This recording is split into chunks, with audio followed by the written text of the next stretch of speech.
السلام علیکم په خیر رالی ټیسټ لورز پښتون چینل ته تاسو ټول څنګه ټیک خوشاله تاسو کوم زینا ما واچ کوئ تاسو ماته په کمنټ سیکشن کې وایي نو راځي چې ریسپی سٹارټ کو ټول نه پهله ما 3 ټیبل سپون چې دی جیلټین پاوډر واغستل هغه کې مالک شانتي اوبو واچولې او دا به مزیدار تاسو مکس کړئ او که تاسو نه خیر د لیک شانتي دغه پکې پاتې شي نو هیڅ مسله نشته د مخکې د حل شي د مسله زه تاسو ته بیا مخکې خایم اوس دلته ما د دوا مانګوز والا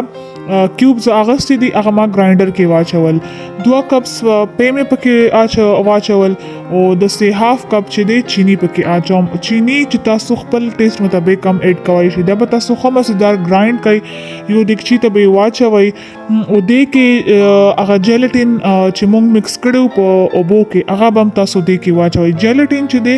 هغه په سٹور کې په بیکری کې په دې کې بالکل اساني سره ملاويږي او ډیر په کم قیمت باندې دلته ز نیمه چمچه ونیلا اسنس یوز کوم که تاسو ونیلا اسنس نه یوز کول غواړئ تاسو د لچی پاوډر چې دی د هغه یوز هم کوئ شي کیوډا اسنس چې دی هغه نیمه چمچه یوز کوئ شي دا بالکل په تاسو باندې دی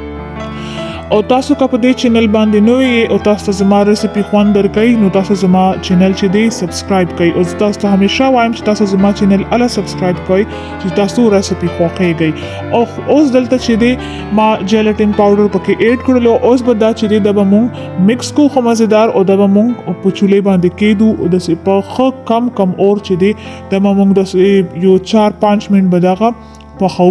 د پخول چې دی هغه لږ ضروری دی چې د جیلټین پاوډر چې دی دغه چې خمسدار پکې ملټ شي او مکس شي نو هغه نه پس چې دی بیا مخکې پروسس ته به مونږ الازو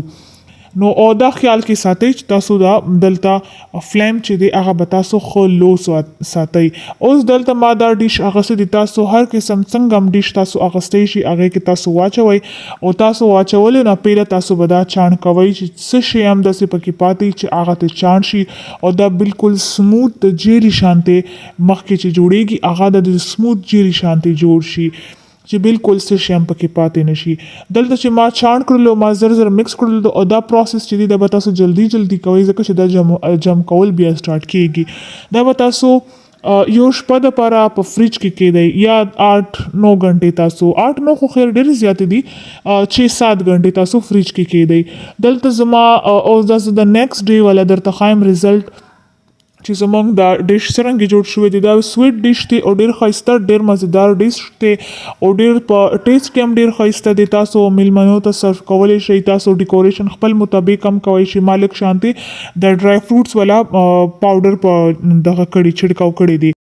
او که ریسپی خوند درکړي نو سبسکرپشن چې درنه هیر نشي تhank you so much for watching الله حافظ